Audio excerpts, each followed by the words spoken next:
8 hari sudah berlalu sejak gempa bumi berkekuatan magnitudo 7,7 mengguncang wilayah Nusa Tenggara Timur.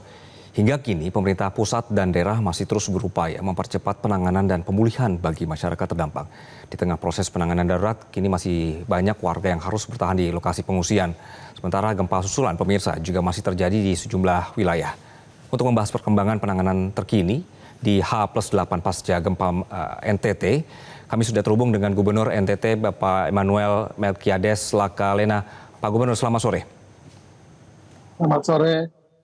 Ya, Pak, ini sudah masuki hari ke-8. Seperti apa kondisi warga yang hari ini masih berada di tenda-tenda pengungsian, Pak? Apa yang paling mereka butuhkan saat ini? Kami di masa tanggap darurat ini kami fokus ke 4 hal. Yang pertama ke makanan, kemudian berikutnya minuman. Jadi makan minum dari pengungsi kita pastikan tercukupi dan sehat untuk diminum dan dimakan. Yang kedua juga terkait dengan urusan kesehatan. Jadi bagi yang terdampak atau menjadi korban dari peristiwa gempa, patah tulang ataupun efek yang lain itu dipastikan ditangani baik. Dan bagi yang sakit pada saat mengungsi, mungkin ISPA dan sakit-sakit lainnya misalnya itu ditangani baik ya. Dan yang keempat itu dipastikan untuk mereka bisa tidur dengan baik, dengan nyaman dan baik. Itu selimut dan juga tenda, juga bantal misalnya juga itu kita pastikan pengungsi peroleh untuk bisa mereka tidur dengan baik setiap malam. Apakah ada perubahan kebutuhan yang dirasakan warga dibandingkan dengan saat awal bencana dan saat ini apa yang paling mereka harapkan dari pemerintah? Ya saat ini sebenarnya warga yang tempatnya itu relatif rusak ringan itu mereka sebenarnya sudah mau kembali lagi ke rumah dan beraktivitas seperti biasa. Okay. Walaupun juga memang kita sudah ingatkan kita tunggu sampai dengan rilis dari BMKG yang mengatakan bahwa gempanya itu betul-betul sudah bisa dikatakan berakhir atau sudah stabil kondisi lempengan yang menyebabkan gempa ini, baru kami bisa merilis kembalinya pengungsi ke rumahnya masing-masing. Itu pun juga kita mesti melihat bahwa pengungsi yang rumahnya itu tidak bermasalah ataupun rusak ringan tentu bisa kembali ke rumahnya masing-masing.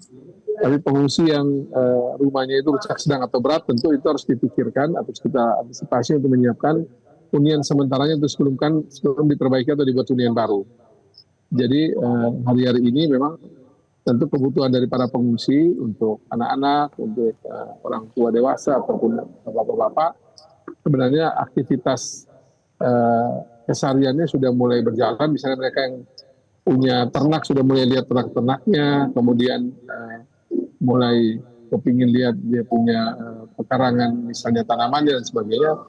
Tapi masih kita larang untuk jangan dulu tinggal dalam rumah, apalagi rumah yang masuk kategori rusaknya itu sedang ataupun berat, dan ada di daerah-daerah yang gempanya itu terasa begitu masih terasa begitu kuat. Oke. Saya ingin mendalami jawaban Bapak ini.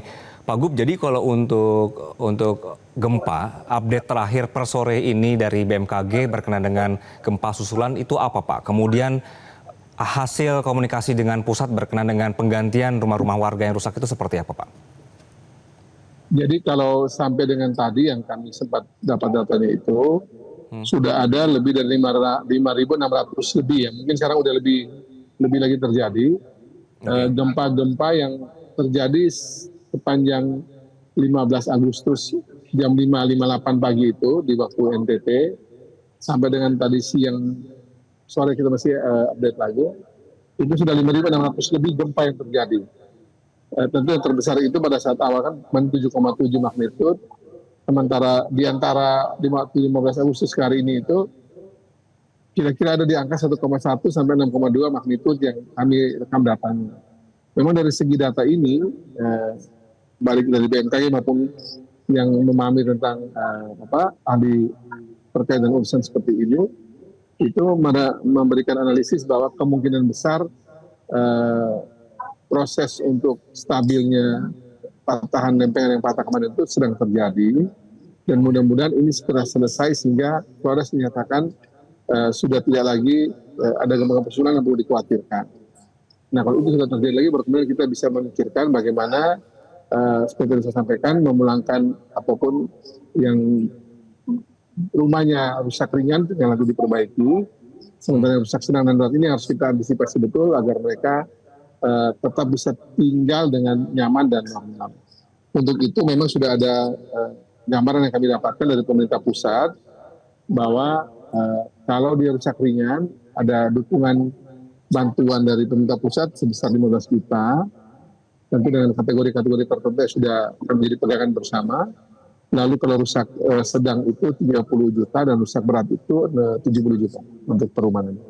Oke, kalau dari rekomendasi Pemda sendiri Pak, berapa lama warga bisa bertahan di pengungsian sampai benar-benar nanti untuk gempa susulannya dinyatakan aman Pak? Kalau terkait gempa tentu kita menunggu rilis dari BMKG ya.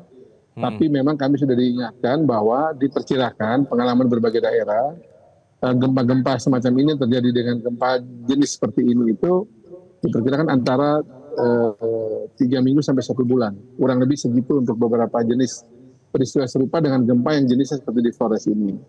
Kalau itu yang menjadi analisa yang bisa kita pegang, nanti kira-kira masih ada kurang lebih 2 minggu ke depan, seminggu ke depan masih kita akan melihat lagi potensi gempa yang akan terekam oleh BMKG dan pasti dirilis kita secara umum. Sebagai catatan juga bahwa untuk kami di Provinsi NTT, itu waktu saya menetapkan status kedaruratan bencana ini di NTT itu kita memutuskan tanggap darurat itu selama 2 minggu. Jadi 15 Agustus sampai 24 Agustus, kurang lebih ya, kita tetap seperti itu sampai akhir bulan ini rencananya kita akan membuat tanggap daruratnya. Beberapa daerah juga sama, ada yang 2 minggu, ada yang sebulan, beberapa kabupaten menetapkan statusnya. Nanti kita lihat perkembangan. Perkembangannya nanti rilis dari BMKG akan sangat menentukan mitigasi bencana yang akan kami siapkan nanti di provinsi maupun seluruh kabupaten di Flores yang terdampak. Oke, jadi berdasarkan rekomendasi dari BMKG tadi, Pemda mengusulkan selama 2 minggu ini tetap bertahan dulu ya Pak di pengungsian begitu, sampai melihat kondisinya sudah stabil begitu ya? Baik. Betul, dan ini bukan hanya untuk di rumah, tapi juga aktivitas pemerintahan juga praktis sudah berjalan, kemudian juga sekolah juga diliburkan semua, belum ada sekolah pada anak-anak SD, SMP, SMA, PAUD, TK. Juga kampus-kampus juga belum menjalankan aktivitas perkuliahan di daerah Flores yang terdampak ini. Prinsipnya selamanya masa tanggap darurat ini seluruh aktivitas publik itu maupun juga di rumah-rumah ibadah yang kalau hari Jumat misalnya Jumatan pun kemarin Jumatannya di luar masjid, hari ini pun juga gereja, misalnya hari Minggu juga atau kebaktian hari Minggu juga masih dibuat di luar gereja juga untuk keamanan semua. Baik, Pak Gub, kami mendapatkan visual ini dari rekan-rekan kami yang berada di lapangan bagaimana sulitnya ya untuk mencapai daerah-daerah yang terisolir begitu, sampai tadi bantuan dari beberapa pulau juga harus pakai helikopter. Bagaimana koordinasi Pak di lapangan untuk memastikan bantuan ini tidak hanya sampai ke titik pengungsian besar tapi juga menjangkau warga yang di lokasi-lokasi terpencil ini Pak? Jadi kami kan sudah mengikuti dari arahan pusat, posko nasional kita ada di Halim. Dari Halim itu dia disalurkan ke 2 titik, yang satu di Labuan Bajo, Manggarai Barat, satunya di Maumere Sika. Kemudian nanti dari 2 titik ini, satu di ujung bagian barat Flores, satu di bagian timur Flores, itu nanti dia akan bergerak untuk menuju ke lokasi-lokasi terdekat. Nanti bantuan itu akan diberikan melalui BPBD, Badan Penanggulangan Bencana Daerah, untuk nanti disalurkan kepada kecamatan maupun posko-posko komunal atau posko-posko induk bersama yang ada di wilayah-wilayah kecamatan misalnya. Dan di situ kemudian kita sebar lagi di daerah-daerah terdampak yang ada di sekitar kecamatan ataupun daerah-daerah ada di sekitar posko komunal tersebut. Memang kami di Flores ini, Mas Anggi, itu orangnya itu banyak juga hidupnya menyebar, komunalnya itu terbatas kecil di perbukitan atau di gunung-gunung. Nah ini yang kadang sedikit merepotkan kami, kayak misalnya juga di pulau-pulau kayak Pulau Paluai itu mesti diterbangkan dengan helikopter ataupun helikopter terutama ataupun melalui laut, melalui ferry atau semacam itu. Dan untuk beberapa kasus sekarang kami mencoba memodifikasi berbagai hal. Contoh kemarin saya di Nagakeo, itu kami pakai beberapa pola, antara lain kita melibatkan TNI Polri Jadi Babinsa dan Babinsa Tipas yang memiliki kendaraan yang bisa menembus ke gunung-gunung itu, motor-motor trailnya itu, kita pakai juga untuk mengalirkan bantuan dari posko di pusat di Nagakeo, di kabupaten, atau melalui posko yang ada di tingkat kecamatan.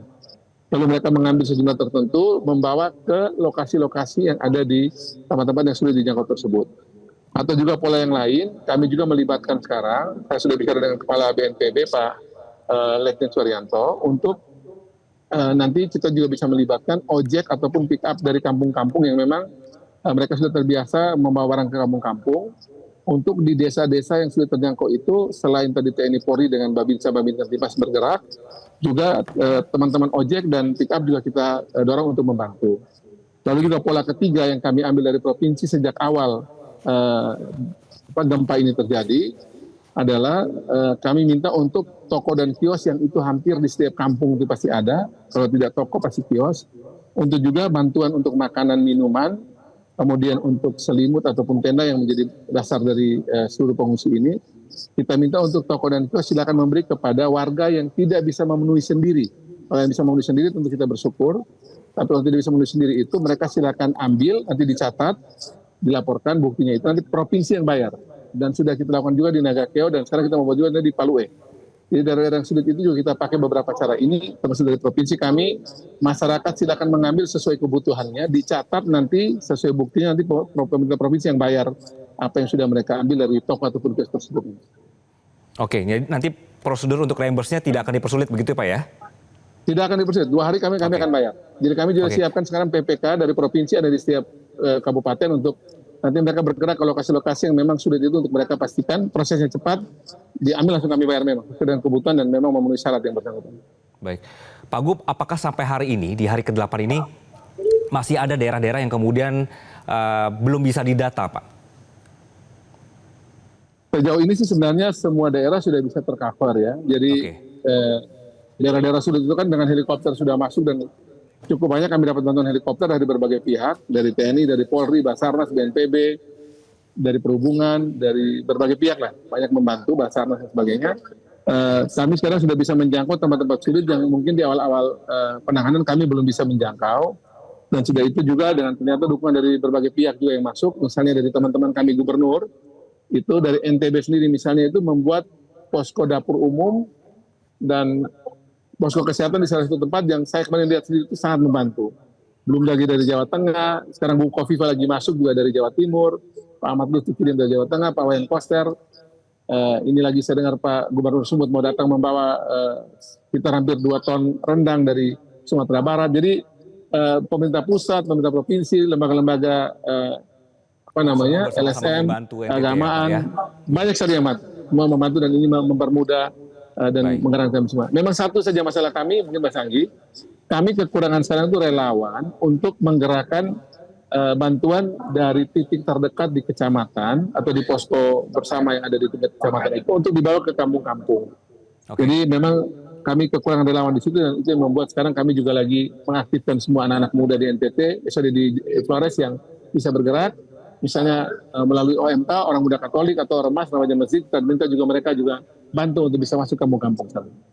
Baik, jadi semua daerah membantu NTT, proses untuk pendistribusian sedang berlangsung.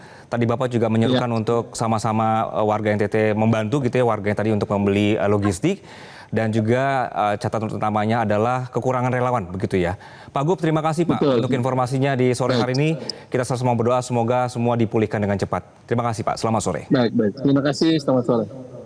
Jelajahi cara baru mendapatkan informasi. Download Metro TV Extend sekarang.